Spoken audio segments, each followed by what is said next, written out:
Hello and welcome to a new series on the Talk Hockey Radio Network, Brand Pitch. On this show we're going to talk to the people behind the brand and try and shed a little bit of light into the decision making that goes on. For our first episode we're joined by Evan from Crown Hockey. We're going to talk to Evan about how Crown got started, as well as their unique manufacturing process and where they see Crown going in the future. Thank you for joining me, Evan. Hello, thank you for having me. So let's start off by talking about Crown Hockey a little bit. How did you get started with Crown Hockey? Yeah, Crown got started as a university project. It was my final year university project at the University of Brighton, and I was studying sports product design, and I saw the problem of vibrations really within hockey sticks. Hockey sticks were at this point really high in carbon fiber. Those were all the good ones, and I was trying out loads of sticks, and they were all really painful. If it's like 0 degrees outside on a blustery British pitch, you can get some pretty bad vibrations going through your hands and arms. And I just wanted to try and work on something to reduce that. So the dimples were kind of the first idea to increase the surface area of the stick, which would then give the vibrations a greater distance to disperse over. But we've done loads of other stuff with the stick as well since to help the vibrations and to generally help the performance. We then, we tried to make them in Pakistan, but because we wanted to do so much different, we were met with quite a lot of resistance. So in the end, we ended up making up some prototypes with composite engineers in the south, in the UK. They were able to provide us with some like surplus material, and we started a Kickstarter campaign as well, which was successfully backed, which is like a crowd funding platform. And we got some early prototypes going, and really it's spiraled from there. Okay, so you started Crown while you're at university with the aim of reducing the vibrations through the stick. Uh-huh. Crown is known for the dimples on the back. Is there anything else that differentiates your stick from other high-end sticks on the market? I think everything.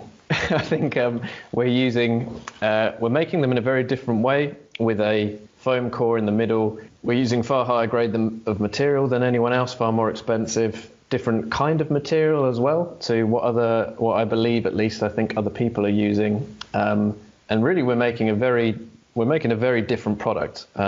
Also, I guess all hockey sticks are kind of made up from carbon fiber and resin, really. And we're using a different resin to everyone else as well. And our shapes are different shapes. A lot of other brands use the same shapes, so the top end sticks might feel very similar just because they're the same shape. But because they're our own unique design shapes, they will feel different as well and be unique in their own sense because they're a very unique product. And I guess what that means for players in difference is our sticks I guess our overall aim is that we're trying to make very stiff sticks that are very powerful, but they don't feel powerful. They feel a lot more spongy. So stuff like your first touch will be better, and generally you'll get a better sense of the ball, but still be able to hit it really hard. And I guess that's what the uniqueness means for the end player. And I guess as well, we have things like our coating systems. What the sticks are coated in are all different because they're unique things that we've trialed and tested out. So I think everything, even down to like the grips and the end caps, are all designed by us. So everything that could be different about the stick is different compared to other brands. So I think you end up with a very unique product that's got loads of different things that feel different about it. And you touched on it there. You have a unique manufacturing process. Mm-hmm. How much are you willing to tell me about that? Yeah. I guess there's a lot of difference with it, and it is self-invented, so there's not even terminology for some of the stuff that we do. But it's far more like an F1 car manufacturing process. And to make components of F1 cars, usually they use a really light foam that is incredibly strong, and that's their basis of their part. So inside the Crown stick, there is a mini foam hockey stick, which creates kind of the shape, and then carbon fiber pieces are put around that foam piece, and you build it up. It's a very papier-mâché kind of process. We're adding little pieces here and there to build it up. And I guess the real quality difference, or how you can make better sticks than others, is your choice of those pieces, the choice of different weaves that you put on the foam core, and the direction of those weaves, how thick the filaments are, the different resin systems and how they combine together. There's a lot of variables in how you lay up the stick around the foam core. And then all sticks are cooked as well. So they've got to be cooked to a certain temperature. Our temperature is probably different to everyone else's temperature as well. And how long they are cooked for, or how high or low a temperature, also changes the characteristics of a stick. So you can even have two sticks that are exactly the same. One is cooked very, very quickly on a super high temperature, and one is cooked very, very low. And you want to get the souffle Goldilocks zone where you have the right amount of performance characteristics. You have the performance characteristics that you want in the stick, and you avoid some of the bad things. So cooking time is different cooking time is different depending on all of the other variables I mentioned. So that's kind of our manufacturing process. It isn't quite the same as the bladder molding to plastic tubes that every other stick is really made up from. And using this unique manufacturing method, trying to think of the best way to phrase this, how much control do you have over the replication of a stick? So obviously, with a lot of brands on the market, as you talked about, using the bladder manufacturing technique, repeatability is not 100%. Yeah. You can pick up two different sticks that have gone through the same manufacture process, and they will have different balance points, different weights, different feels. Yeah. I think that's a big advantage of our system, to be honest. We've got the foam core is very good at keeping things in place, and without the expanding air bladder blowing everything in different locations, and some areas of high compression and low compression with a bag bladder.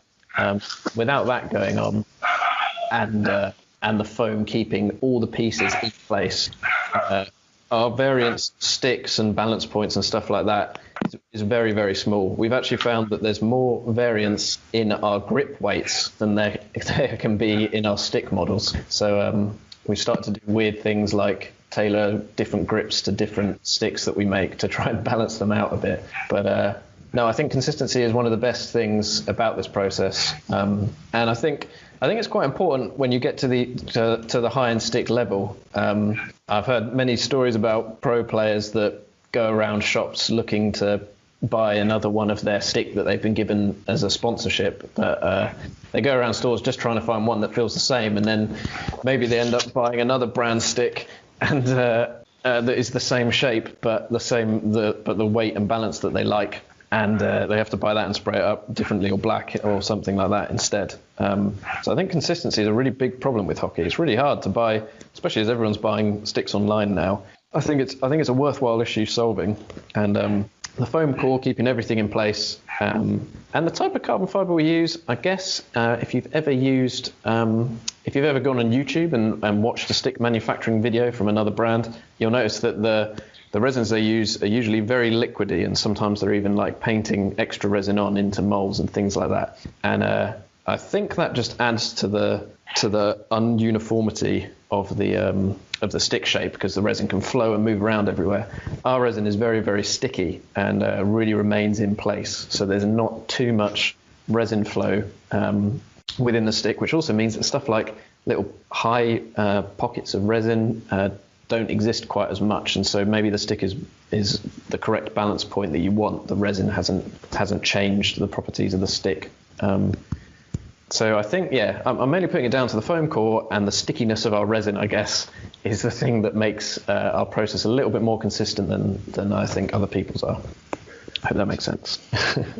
Yeah, that ends. So using this unique manufacturing process, how does your crown stick compare with other brands when it comes to manufacturing defects? So you touched on one there, the resin bubbles that can cause weaknesses in a stick. Yeah, I think our stick matches up really well. Nicely and adversely, our sticks are very expensive to manufacture, which means that right from the start we really didn't want any to break. It would be a huge loss of money for us, especially as we started as a university project. It's not like we had the backing of loads of finance to have the luxury of making mistakes. So all the way through, we've focused on making the stick really, really strong. And stuff like getting air bubbles out is, I think, the key thing, to be honest. And the key problem with other sticks, and it's kind of the problem is magnified because you can't see the air bubble. So unless you have an ultrasound scanner and you personally as the customer are scanning your hockey sticks, you don't really know what you're getting. There's some brands out there that are obviously doing a slightly better job, and you're more likely to get a good product from them more often. But I think the stick breakage rate is quite high. But nicely, our crown sticks, we've gotten to a point now where I think it's been about two pushing on 3 years since we've had anyone claim back their crown warranty, which is pretty crazy. I'm quite proud of that fact because it includes like 3,000 sticks sold, I think, within that time frame. So I think we've done it, and we've definitely eradicated most problems. Though hockey is an incredibly tough stick. Tough sport on sticks, as you can have two extremely strong grown adults smashing two sticks as hard as they possibly can into each other, and it's got to take that force, which is it's pretty crazy, to be honest. I mean, a lot of our components, a lot of our materials we use are used within production vehicles and planes, and no one is making a stronger object as us because we've really run into trouble when talking to suppliers about this, because even things like the panels of car doors don't actually have to be as strong as hockey sticks have to be. They don't have to deal with as much continual impacts, and so it's been really tough to talk to people to try and make something that's this strong. It's been a tough task, but I think reducing air bubbles out with the foam being very, very tough is a good help. How manufacturing them may be slower than other people as well. We're not at the moment, at least, under time constraints from other people. Really, it's not like we have to get 10,000 sticks out to a distributor really, really quickly, and time is money, and we make more money if we make them quicker. At the moment, we much prefer making them at our own pace, making sure everything's done well, quality controlling every step, and I think that helps quite a lot as well with reducing defects. And I remember a couple of years ago, you made a series of, we'll say, off-the-wall videos to promote the crown stick. One of them that stands out was, if I remember correctly, you fired a shotgun at it from close range. Yeah, I want them to come back. Yeah, we did. Yeah, we booked out a clay pigeon guy who wanted to remain anonymous, and we didn't want to show his face on camera because he was going to shoot these hockey sticks. And I think really just through testing, we thought we kind of got convinced that it could take a bullet. I'm pretty sure these sticks are strong enough. And we've done stuff as well that I'm sure we'll do videos of again, things like driving your car over hockey sticks and stuff like that. You know, I was prepared to sacrifice my car for that one, and sledgehammers against hockey sticks and things like that we didn't film. But we got quite confident about this, and I'm hoping to do more crazy stuff like that in the future and see what what kind of brutal punishment you can take out on hockey sticks, because it's quite interesting what it can take. It's very, very strong in certain directions and stuff like that, and certain parts of it are very strong.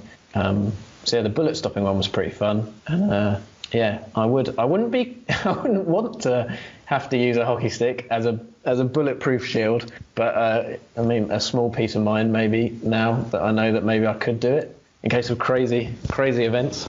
But it was fun. And do you think that this resiliency that you're building into your hockey sticks will drive customers to come back? Because obviously the life cycle of a hockey stick varies very much dependent on the player and how often they're playing. With the traditional methods, some people use sticks for 5 or 6 years. If someone was to purchase a Crown hockey stick, who usually keeps their stick for 5 or 6 years, they might be using it for potentially 8-10 years.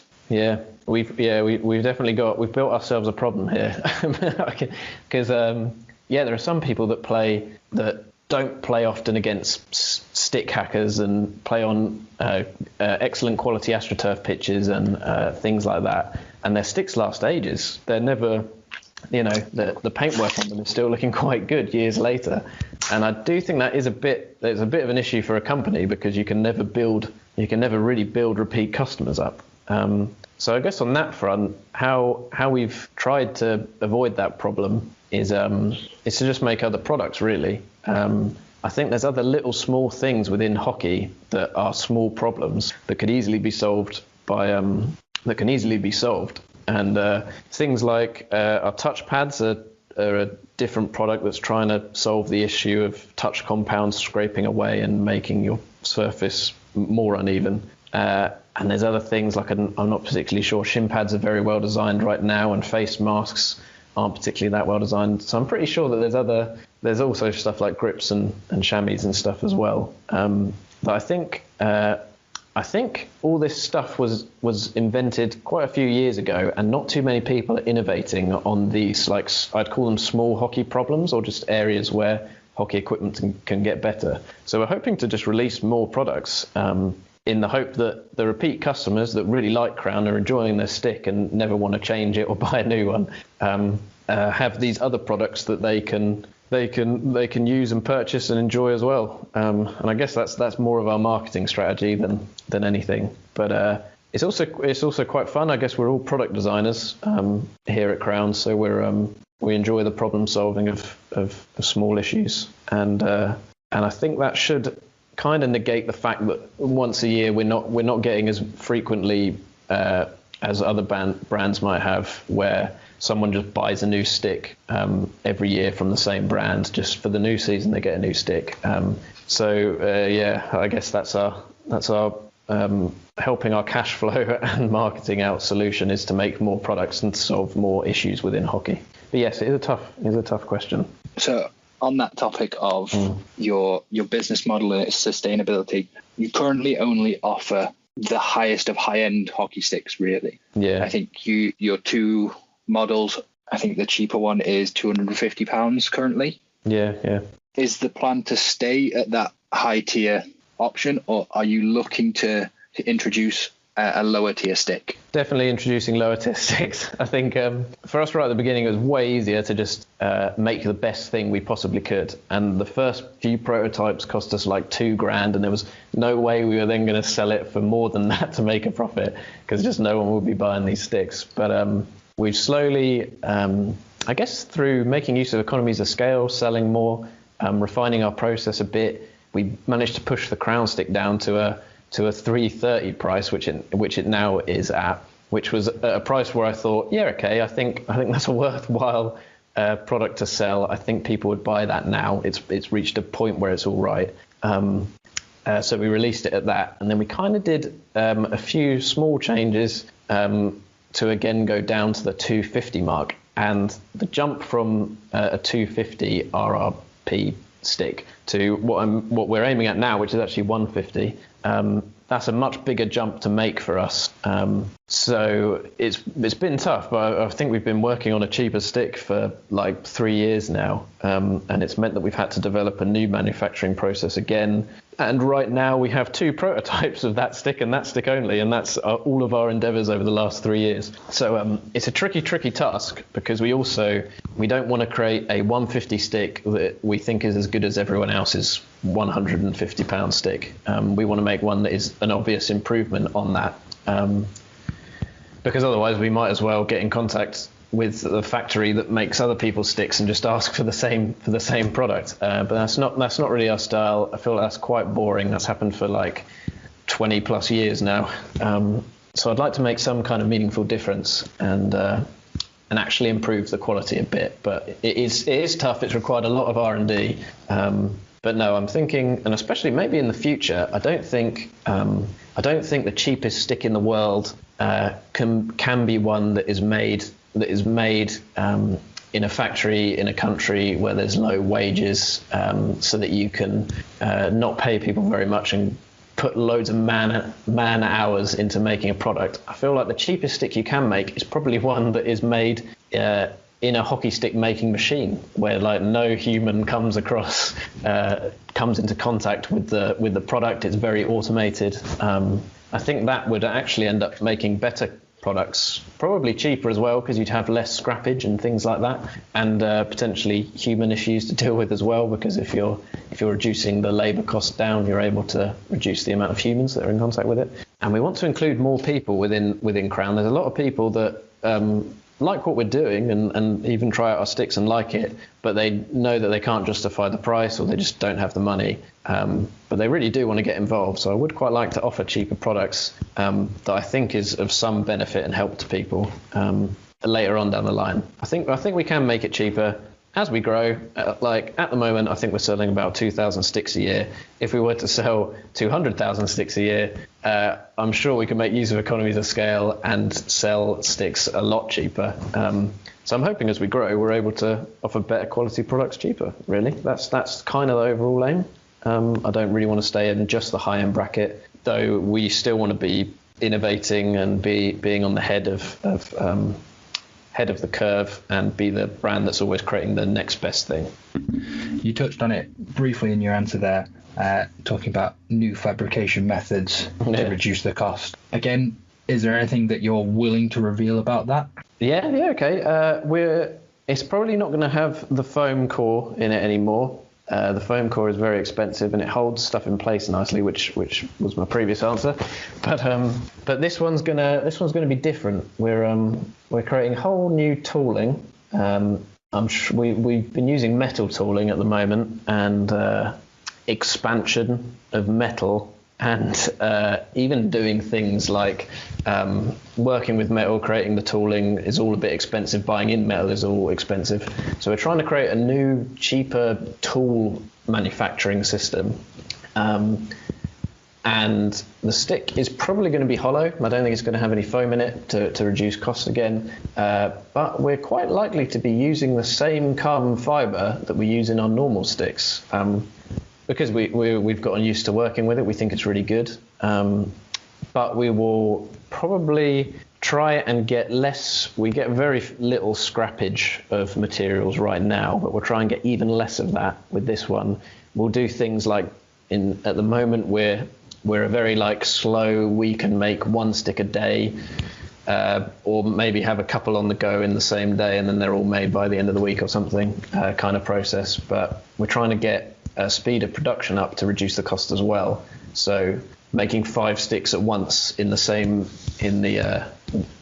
time that we would normally be using for a crown stick, but maybe for this new 150 stick, we're making 5 in the same time. We're working on things like that. So I guess making it quicker, reducing some materials is the main thing. Oh, and I guess maybe the finish as well. Stuff like if you only have a stick that's one colour, it suddenly reduces your costs, as if you're offering 4 different colours. It's just a little bit more expensive. So little things like that will happen with the cheaper range of stick, which I'm hoping won't affect people's opinion of it too much. They'll still think it's a good product at the end, even if they can only buy in one colour. So I think we'll be trying little cost-saving things such as that. All sounds really interesting. So you've touched on your manufacture costs are higher than other brands, so that you can have that quality control. One of the most often comments I've heard about Crown Hockey is that it's not your products are not used by that many top tier players, so it's not seen on the international stage as much as other brands. Yeah. Would you care to comment on that as to why that is? Yeah. We it's expensive. It's really expensive to sponsor international athletes. And I guess I've never wanted to have a marketing budget. I feel like if we put some of our money in marketing instead of research and development, that doesn't really help out the general hockey players. As if we were to put that money towards funding getting in new machinery or testing out a new material or something like that, we would end up making a better product from it. And I'm a big fan of letting the product do the talking and marketing coming second, kind of thing. And I guess really it's just quite a lot of money, to be honest. We've come from university with no money. Tried to build a composite facility and buying in any equipment to do with carbon fibre, or even buying in carbon fibre, is a huge expense. So we just haven't really had the funds to sponsor anyone, to be honest. All of our all of our sponsored players could almost certainly get double the amount of money we're able to offer them, if not more, from other brands. But they choose to stick with us because they think our product is good. But it's tough. It's hockey players aren't well paid. So if they're offered, a £10,000 contract by someone, it really makes a big difference to their life. So I understand why they would be following the money more than the product in a way, because it's quite tough. There's only a handful of professional hockey players in the world, really, and it's quite difficult to make your living from that. And I guess as well, Crown isn't linked to any shop, and I don't know what it is like in the listeners' countries, because I'm sure there are listeners from other countries. But in some cases, shops are really, really linked to national players or teams that the national players or club teams that the national players play for. And because Crown doesn't sell very much into those shops, we don't have the shop contact to talk to the club and try and get sponsored players. I guess in a weird way, if we're talking about Belgium, and there's a Belgium shop that is sponsoring loads of people from a club, and that happens to be a Belgian international. Until we kind of get into those stores, we're not really getting those sponsorship deals. We'd have to directly contact the player or have the player directly contact us, which seems quite a big barrier for the player to overcome. So I guess we need to get around more. We need to show people more Crown sticks. And I guess we need to actually develop some kind of marketing budget as well to be able to pay the athletes for the marketing job that they'll be doing for us if we were to sponsor them. So I guess it's all a building process, and we just really haven't had the time to either make contacts or get the finances in to be able to pay these athletes fairly for the job role we require from them. Which is why not too many professional athletes have done it. Though obviously I'm up for talking to any professional athlete. We've had quite a few recently who just want to up their stick game and take their equipment as seriously as they can. So if there's any international athletes out there that want to get a little advantage over other people, they're welcome to. And you have just recently announced you're working with Henry Weir. Mm-hmm. He's a cool guy, Henry. Yeah, a top level athlete. I know he's got a special logo that's been announced, which features the crown on top. The werewolf. Are you willing to put out any information with regards to what to expect from your partnership with Henry? Yeah, well, I mean, to be honest, it will be mainly an R&D partnership rather than a sponsorship one, I think. The Crown office is quite close to Bisham Abbey, which is the GB Hockey Centre, and we're really hoping to be able to give Henry loads of different products and get his feedback on our current ones and prototypes and getting his personal feedback on stuff. I think when speaking to him, he's a very chatty guy. He's very honest and very open, which is really important for us because he can help us. He can help us by delivering key nuggets of nice information that will really make a difference or improve our products and take them to keep improving. So I think that's what I'll be expecting at least. But I guess hockey players will see us posting a lot more on social media about him. We're going to be doing some YouTube videos, I'm sure, where he's going to explain stuff. We're trying to work a little bit more on our YouTube videos just because I feel like there's some good hockey content out there, but you've got to really be on it to find it. There's not like a plethora of loads and loads of different hockey channels and things like that. So I think there's still room for like loads more hockey content on YouTube. So we're going to be doing things like that. I'm sure little things that he mentions will come into future stick ranges. So some of his feedback will then end up helping customers because they'll be getting slightly better products from it. And I guess that's what we can really expect. So we're going to be supporting him in the Olympics. We'll be making some custom Olympic sticks for him, which we'll share more information about because they'll be probably slightly tailored to him rather than our standard Crown sticks. And yeah, I guess that's what we're going to be doing on some video shoots, some feedback, and that's it really. So Is there any potential within these new sticks that you're making for him that you're going to dip your toe into the water of the extreme low bow? So at the minute you only offer a mid bow and a low bow option, which I know you already mentioned all your stick profiles are designed in-house. Yeah. So I'll go into that. Henry's stick is going to be a little bit less bowed. He actually doesn't really want too much of a bow. He doesn't want too much of a commercial bow that I think would sell particularly well, but it's going to be right for him. So I don't think he'll be going for any extreme bow. But yes, I think if you measure our stick's bow profile to other people's, it is actually way more extreme than most people's out there, because I think other brands play on the safe side. And when they say something like their bow height is 24 mil, if you measure it, it's actually more like 19 or 18 or something like that, though it does vary. So our bow is pretty extreme right now.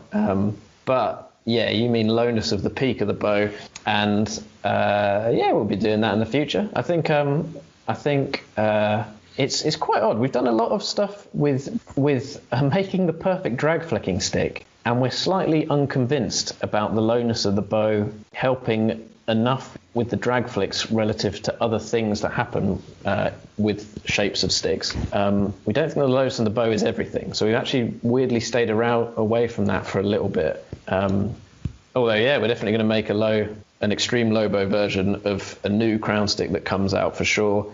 We'll probably be making, maybe dialing back the bow on our current one just a fraction to make it a bit more of a normal low bow and not quite like a weird mix between an extreme and a low, but it's not quite either one.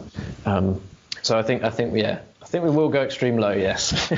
That's my short answer. And to double back a little bit, obviously we've started talking about international sponsorships, and you mentioned not being in many shops. Yeah.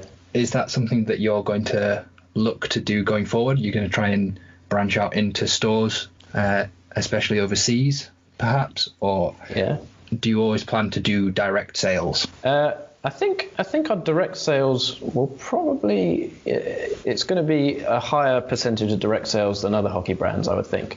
But yes, we are looking for shops. I think in England we do okay. We're English ourselves, so people feel comfortable emailing in and getting English feedback. But yeah, I understand that if English isn't your first language, and we're classic English people, we don't understand any other language. It's a bit of a language barrier to get across, and you might not trust our products too much, and you don't understand certain things that we're saying. So I think a shop is key in different areas of the world. Also in England, we sell sticks one way, but in other countries they sell sticks a different way, and we don't understand that method of sales. We don't understand what would work best. So we're trying to team up with people in other countries that can help us out really to sell Crown products. I think before we never really did that because there wasn't much of a margin to give a shop, because our cost of our products was so high to make and to sell. So I think it required a very keen shop to take us on and for instance, know that they could sell another brand that was £100 retail price cheaper, and they as a shop would make more money than selling our Crown stick. It took some brave shops to stock Crown up until this point. But in 2021, probably late 2021, we'll be releasing some new sticks that should have, which hopefully is this 150 stick that we've mentioned as well, that will all have, that will be a bit more of a range of price points, hopefully make it feasible to sell into broad shops as well. So I'm hoping that we'll be able to get some keen shops emailing in saying that they want to stock Crown sticks, and we can actually provide them with a serious kind of business offer that is worth their time. So yeah, hopefully in 2021, if not 2022, maybe we'll get some Crown sticks in shops around the world, which would be quite cool. Okay, and to finish up, I feel like I know the answer, but I'm going to ask it anyway. Yeah. Crown, as you say, is a university project that's grown into a small business. If a large multi-sport brand wanted to get into hockey and wanted to come in with something different to what is being offered by the other brands, we'll put a completely random name from outside of hockey that we'll say Nike, or Under Armour. Nike or Under Armour want to get into hockey. They come and are looking to buy Crown. Would you consider selling Crown to them, or would you consider manufacturing Crown sticks that are then branded for another brand to sell? Yeah, I think I've had weird kind of questions phrased to me like that before from other people, and I don't really know. It probably depends on the situation. I think I have previously had people asking this question, and I've been really worried that they'll just take the Crown name and then slowly kind of merge stuff over with their own name, and they'd actually just start trying to make Crown products as cheaply as they possibly can and outsource the manufacturing to another country, and also buy in cheaper materials and try and make it the same way but cheaper, and then sell it as a similar product. And I kind of thought the hockey world doesn't really develop from that happening. You kind of just are now making a slightly worse product, but trying to half use the Crown name. It seems like a weird mixed bag to me, so I'm not particularly keen on that. I'm probably a lot more up for some big company like Nike going, just make us the sticks and we'll make really good clothing and hockey accessories and stuff to go with it, because that's what Nike is really good at, and be our factory that we go to. And I think I'd have a lot more chance of being convinced of that option, I think. Which would be quite fun. I'm sure also with big companies coming in like Under Armour or Nike, they could supply a research period where we develop something really crazy that was way too costly for us to ever achieve, but they're able to fund it, and we go, whoa, okay, we've made a really cool product here as a team. And I think I would be keen to do that. I'd quite like to keep Crown as me all the time, I think, even if it didn't really make that many sticks each year because we were working on like producing Nike sticks or whatever. But I still think it'd be quite fun to just keep the Crown brand going all the time. It seems there's been a couple of brands, maybe like Talon Hockey, I think it was, in the 90s, that made really unique sticks, but they didn't sell well enough. So the guy that set it up hasn't really continued with it. And I just feel like I quite like the idea of, even if we get bought out by a bigger company, we've still got like a little cult following of people that are still really into Crown. So I'd quite like to keep it going whatever, really. And as far as making it for other brands, I think I would be up for the idea, and I'm currently in talks as well, of other brands' top models are called the new top model stick by whoever, and it's manufactured by Crown, and instead of where it normally says made in whatever country, it would say made by Crown in the UK. And we'd kind of half promote that. I feel like that generally helps hockey players as well, because they're getting the same Crown product, but it's probably pushed out a lot more by this bigger brand. So I think I could be convinced of doing something like that as well, though it would be a bit weird and confusing for customers maybe to wonder if we're a brand or a company or just a manufacturer. But I don't know. More conversations and specific examples I think would need to happen for me to know for sure which way or the other. But I am kind of open to everything.